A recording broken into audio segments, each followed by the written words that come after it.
سورۃ الانشقاق، بسم اللہ الرحمن الرحیم۔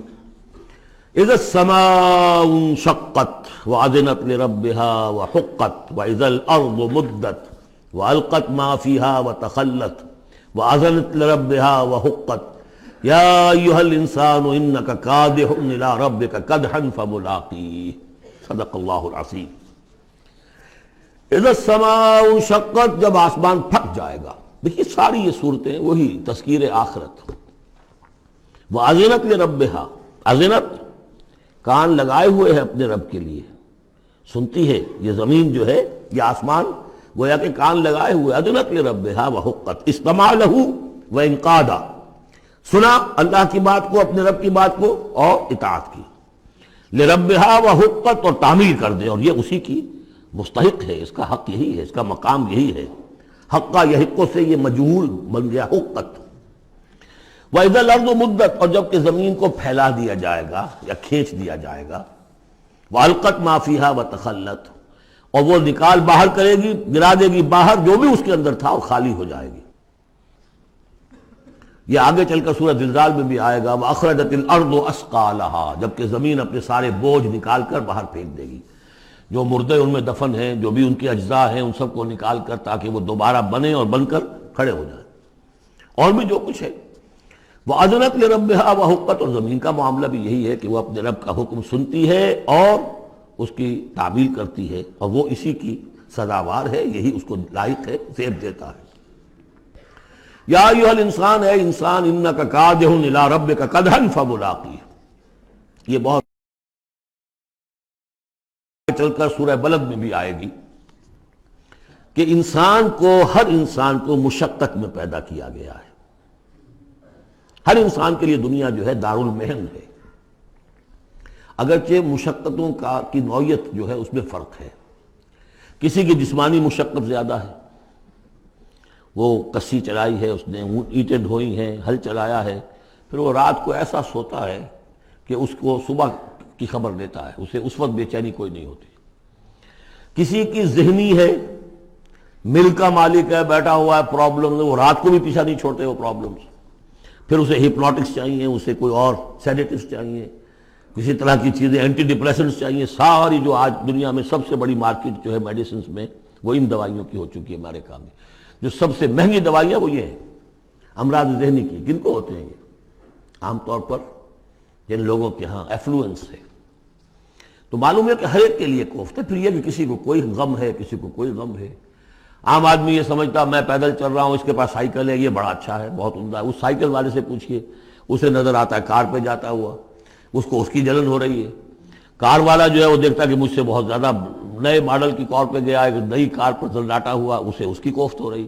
تو کوفت اور یہاں پہ رنج اور محن، جس کو کہا ہے کہ قید حیات و بند غم اصل میں دونوں ایک ہیں، موت سے پہلے آدمی غم سے نجات پائے کیوں؟ اور معاملہ یہ ہے کہ موت پر بھی جب نجات نہ ملی، اب تو گھبرا کے یہ کہتے ہیں کہ مر جائیں گے، اور مر کے بھی چین نہ پایا تو کدھر جائیں گے؟ وہ جو اب جو گھبرا کے یہ کہتے ہیں، وہ تو بات آئے گی آپ کو سورہ بلد میں۔ قید حیات و بند غم اصل میں دونوں ایک ہیں، موت سے پہلے آدمی غم سے نجات پائے کیوں، یہ سورہ بلد میں ہے۔ لیکن دوسرا مرحلہ جو ہے کہ اب تو گھبرا کے یہ کہتے ہیں کہ مر جائیں گے، مر کے بھی چین نہ پایا تو کدھر جائیں گے، وہ یہاں ہے۔ یا ایھا الانسان، اے انسان، انک کادح الی ربک کدحا، تیرا مقدر یہی ہے، تکلیفیں جھیلتا ہوا، بوجھ برداشت کرتا ہوا، کوفت برداشت کرتا ہوا، تجھے ایک پر دوسری، دوسری پر تیسری کوفت اور تکلیف، اور پھر جا کر اپنے رب کے سامنے کھڑے ہونا ہے۔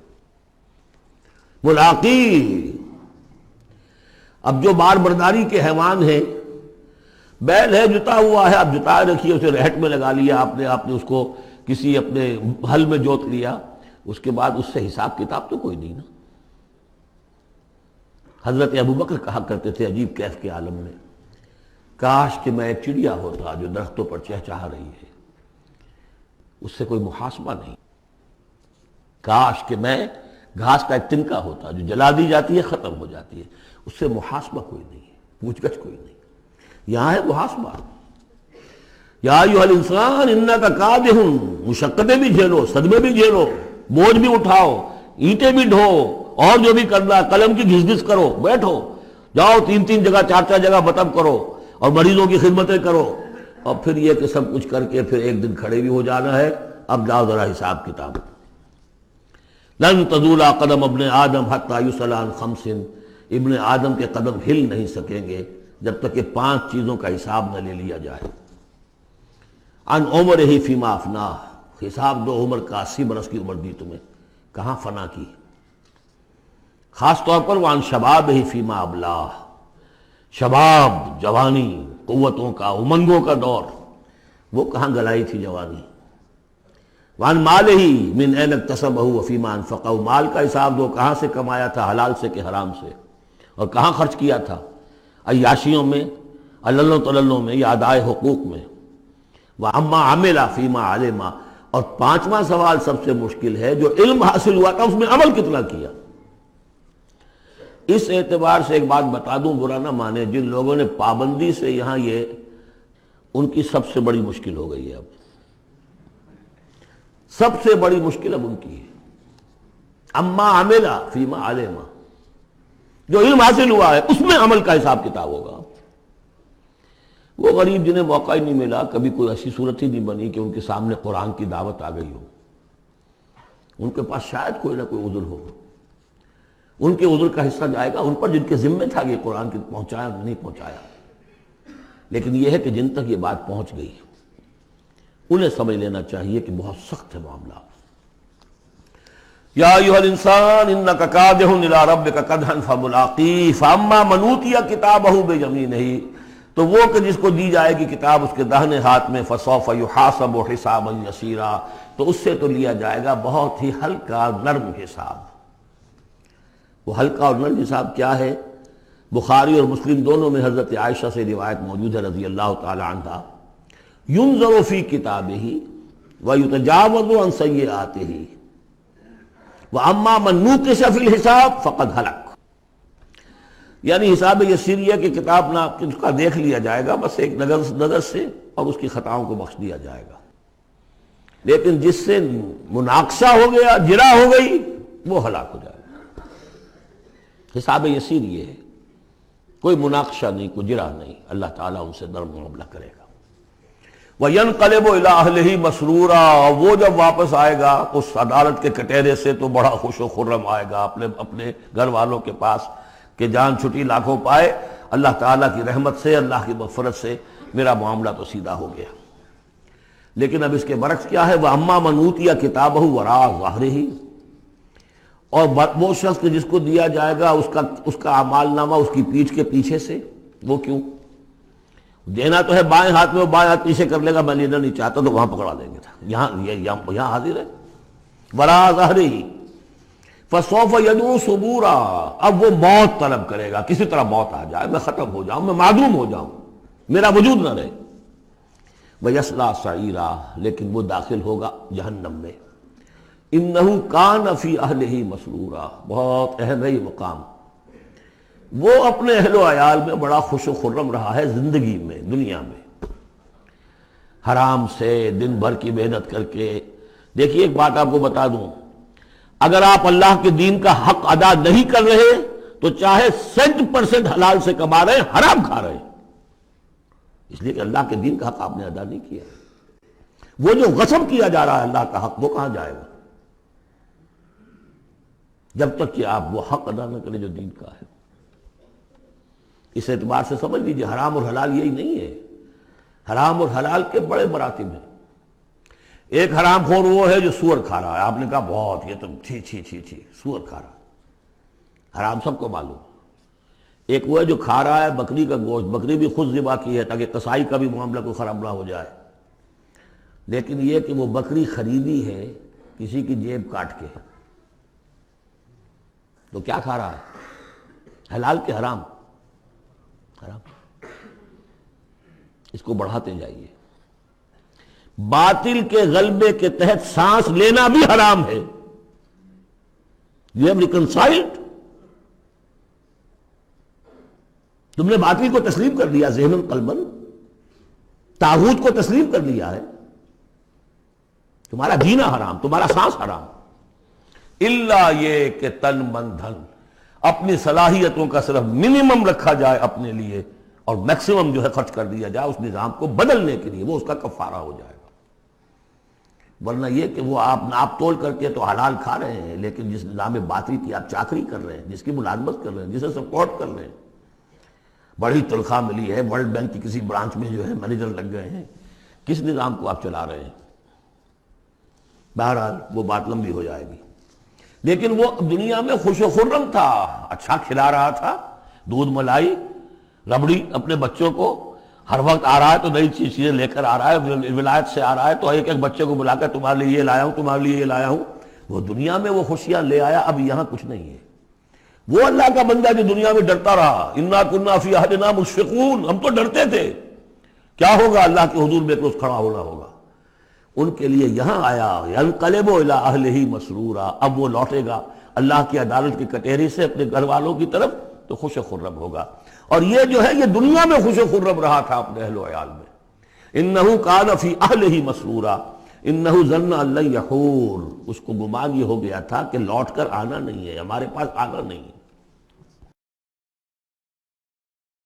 کان بہ بصیرا، یقیناً اس کا رب تو اسے دیکھ رہا تھا، ہر آن دیکھ رہا تھا، اس کی نگاہ میں تھا۔ فلا اقسم بالشفق واللیل وما وسق والقمر اذا اتسق لترکبن طبقا عن طبق۔ یہ ہے اصل میں وہ مقام جس کے حوالے سے میں نے آپ کو کہا تھا کہ سورہ مدثر کی ان آیات کو ذہن میں رکھیے۔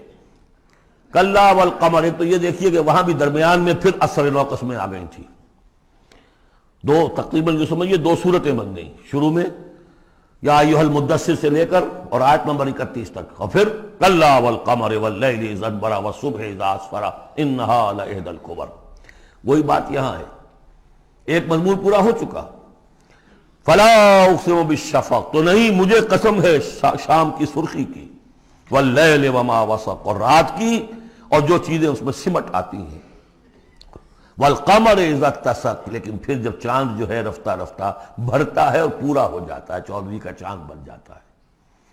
یہ اصل میں میرے نزدیک واللہ عالم، یہ کسی اور کوئی بات میں نہیں کہہ رہا ہوں، میرے نزدیک یہ دو بڑی اہم خبروں کی نشاندہی ہے جو قرآن میں کی گئی ہے، اور وہاں ہے بھی انہا لإحدی الکبر، بہت بڑی خبر ہے یہ کہ محمد رسول اللہ صلی اللہ علیہ وسلم کا جب خورشید ہدایت طلوع ہوا ہے تو اس وقت صورت کیا تھی؟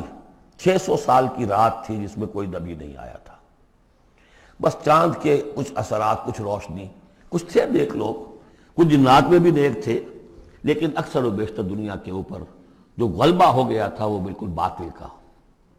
پھر ایک دم خورشید نبوت طلوع ہوا ہے اور روشنی پھیل گئی ہے۔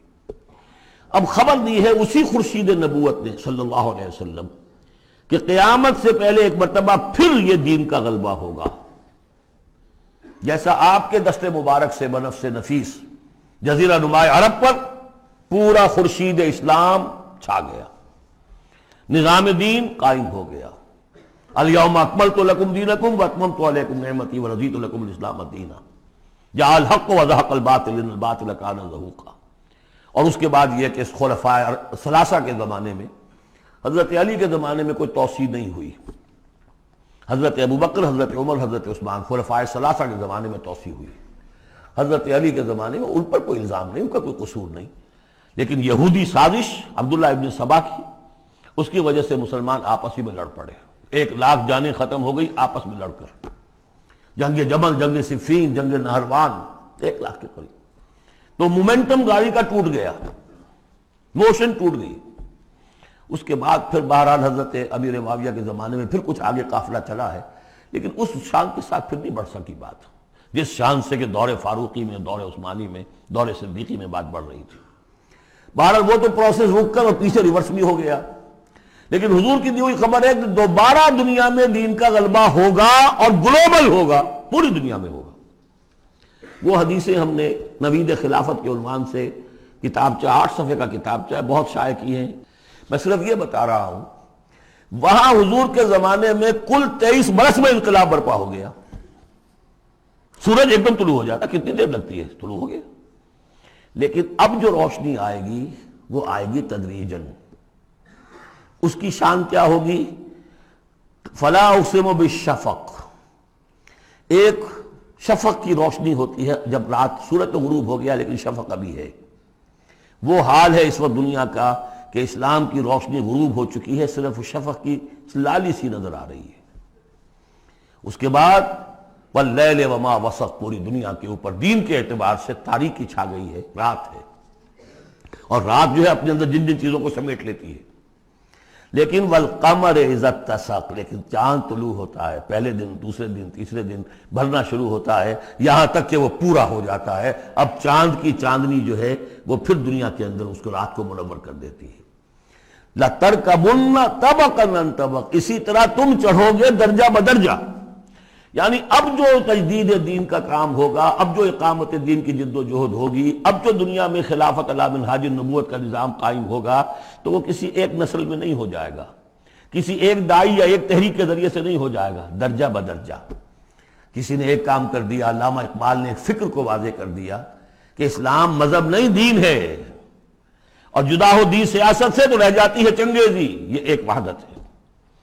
ابوالکلام آزاد اٹھے، انہوں نے قائم کی جماعت حزب اللہ، لیکن یہ کہ کچھ مخالفتوں سے بددل ہو کر جلدی چلے گئے. پھر وہ کانگریس میں شامل ہوئے اور انہوں نے پھر جو ہے اپنی پوری زندگی جہاد حریت کی نظر کر دی. پھر مولانا مودودی اٹھے، ایک وہ جماعت اسلامی بنائی.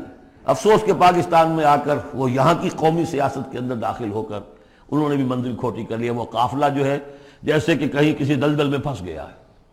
یہ رفتہ رفتہ ہوگا، لیکن انہوں نے ایک ایک قدم بڑھایا ہے. ان سب کی کوششوں سے ایک ایک قدم بات آگے بڑھی ہے. لَتَرْكَبُنَّ طَبَقًا عَنْ طَبَقٍ، لیکن جس طرح چاند رفتہ رفتہ پہلی تاریخ سے لے کر 14ویں رات تک پورا ہو جاتا ہوگا، ہونا ہے، وہ لازماً ہوگا جس کی خبر دی ہے محمد رسول اللہ صلی اللہ علیہ وسلم نے. وَهُوَ الصَّادِقُ الْمَصْدُوقُ، ان کی دی ہوئی خبر میں کوئی جھوٹ نہیں ہو سکتا. فلا اقسم بالشفق واللیل وما وسق والقمر اذا اتسق لتركبن طبقا عن طبق فما لهم لا يؤمنون. انہیں کیا ہو گیا ہے؟ ایمان کیوں نہیں لاتے، کیوں نہیں مانتے؟